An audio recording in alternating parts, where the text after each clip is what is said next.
The 𝗶𝗏 Hotel stood like a gilded monolith against the neon-drenched skyline of Los Angeles, its 30 floors of decadence catering to the elite, movie stars, tech moguls, and foreign dignitaries who paid thousands a night for privacy and pampering. Keanu Reeves, however, wasn't here for the glitz. After months of grueling press junkets and charity rides, he booked a penthouse suite under the alias John Wickham for a weekend of solitude. He arrived late on a Friday, his matte black Norton Commando motorcycle growling into the valet station, drawing a few curious glances from bellhops who didn't quite place the man in the weathered leather jacket and scuffed boots. The suite was a study in excess. Polished marble floors stretched endlessly under a vaulted ceiling, a grand piano gleamed in the corner, and a private balcony offered a panoramic view of the sprawling city below. Keanu dropped his duffel bag by the door, hung his jacket on a chair, and brewed a cup of chamomile tea from the suite's overpriced minibar. It was past midnight, and the distant hum of traffic lulled him into a rare moment of stillness. He kicked off his boots, intending to crash, when something jolted him awake, a faint, rhythmic blink of red light winking at him from behind the ornate full-length mirror across the room. Keanu tilted his head, squinting. Exhaustion could play tricks, but he'd learned to trust his gut over decades of navigating Hollywood's underbelly. He rose, barefoot, and padded silently across the carpet. The mirror was heavy, its gilded frame etched with Baroque flourishes, but it shifted easily when he tugged. Behind it, nestled in a hollowed-out section of drywall, was a tiny camera, sleek, modern, with a lens no bigger than a dime. A thin black cable snaked from its base, disappearing into the ceiling.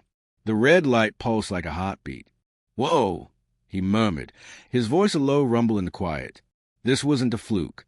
Someone was watching him. Most people might have stormed to the front desk, demanded answers, or called the cops. Keanu didn't roll that way.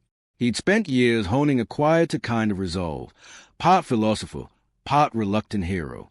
He slid the mirror back into place, returned to the bed, and sipped his tea, his mind already spinning. A hidden camera in a suite like this wasn't petty voyeurism. It was calculated. Wealthy guests were prime targets of blackmail, extortion, or tabloid fodder. He'd heard whispers of such schemes before, shady operators preying on the famous and careless. But this felt personal. The next morning, Keanu played it cool. He ordered room service, pancakes with extra syrup and a side of bacon, chatting idly with the bellhop, a twitchy kid named Marco with a name tag pinned crookedly to his vest. As Marco set the tray down, Keanu's eyes roamed the room, subtle but sharp. He spotted two more anomalies, a faint glint in the smoke detector above the bed, and an odd bulge in the base of a sleek designer lamp on the nightstand. After Marco left, Keanu confirmed his hunch. The smoke detector housed another camera, its lens barely visible through the grill, and the lamp concealed a third, wired into the power cord. 3 cameras in one suite. This wasn't amateur hour. It was a system. He didn't dismantle them yet. Instead, he ate his pancakes, savoring the syrup's sweetness while plotting his next move. Confronting the staff would tip his hand, and smashing cameras might escalate things. He needed to understand the scope, who was behind it, how deep it went, and what they wanted. Keanu wasn't just a guest anymore. He was a hunter. Slipping into his jacket, he left the suite and wandered the hotel's labyrinthine halls, his quiet presence blending into the bustle of porters and guests. The 𝗶𝗏 was a maze of decadence, gold-trimmed elevators, a rooftop infinity pool, a spa where attendants whispered in hushed tones. Keanu lingered in the lobby, nursing a coffee at the bar, his ears tuned to the chatter around him. That's when he overheard it, a nervous concierge, a wiry guy with slick back hair, muttering to a man in a tailored suit. "The feed from 2701's acting up again," the concierge said, glancing at a tablet. "Boss wants it fixed by tonight." Suite 2701. Keanu's room. The man in the suit, mid-40s, broad-shouldered, with a predatory glint in his eyes, nodded curtly. "Tell Marco to check the wiring. And keep it quiet. Last thing we need is some A-lister sniffing around." Keanu kept his head down, but his pulse quickened. This wasn't a lone creep. It was an operation, and the staff were pawns in it. Back in his suite, Keanu got to work. He didn't want to destroy the cameras yet. Too obvious. Instead, he disabled them with surgical precision. Unscrewing the lamp base, he snipped a wire with a pocket knife, rendering it blind. The smoke detector took a gentle pry with a butter knife from his breakfast tray, disconnecting its feed without breaking the casing. The mirror camera got the same treatment, a quick twist of its lens cap, leaving it dark. To anyone monitoring, it'd look like a glitch, not sabotage. Then he grabbed a notebook from his duffel and sketched the room, marking camera positions and tracing the cable's likely paths. They all led upward, into the ceiling. A control room, he figured, somewhere higher up. That night, Keanu went hunting. He slipped into a black hoodie, swapped his boots for quieter sneakers, and took the service elevator, a rattling, grease-stained box hidden behind a staff-only door. It spat him out on the 28th floor, a dimly lit corridor of concrete and flickering fluorescence. At the end stood a door labeled Maintenance, secured with a flimsy padlock. Keanu didn't have lockpicks, but he'd learned a trick or two from stunt coordinators over the years.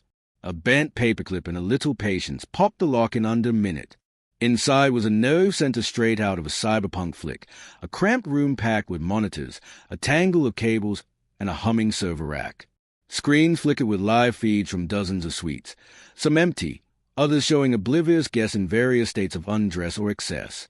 A lone technician, a skinny guy with a neck tattoo and a vape pen, hunched over a keyboard, muttering about damn signal drops. Keanu stayed in the shadows, watching. The setup was sophisticated, encrypted drives, motion sensors, the works. This wasn't just blackmail, it was a data goldmine. Politicians, CEOs, celebrities, all ripe for exploitation. Keanu didn't touch the tech himself. He'd brought a secret weapon, a USB drive from a hacker friend he'd met at a charity ride years back. The guy had called it the Reaper, a custom script designed to infiltrate, overwrite, and brick any system it touched. Keanu slipped it into a port on the server, its tiny LED blinking green as it went to work. Within seconds, the monitors glitched, static bleeding across the feeds. The technician cursed, slamming his vape on the desk, but it was too late. The Reaper was relentless, erasing footage, frying hard drives, and locking the system into a digital coffin. Keanu was gone before the guy could turn around, the door clicking shut behind him. Back in his suite, he crafted the final blow. He sat at the desk, pen in hand, and wrote a note in his looping, deliberate scrawl. You picked the wrong guest. I've taken your toys and burned your game to the ground.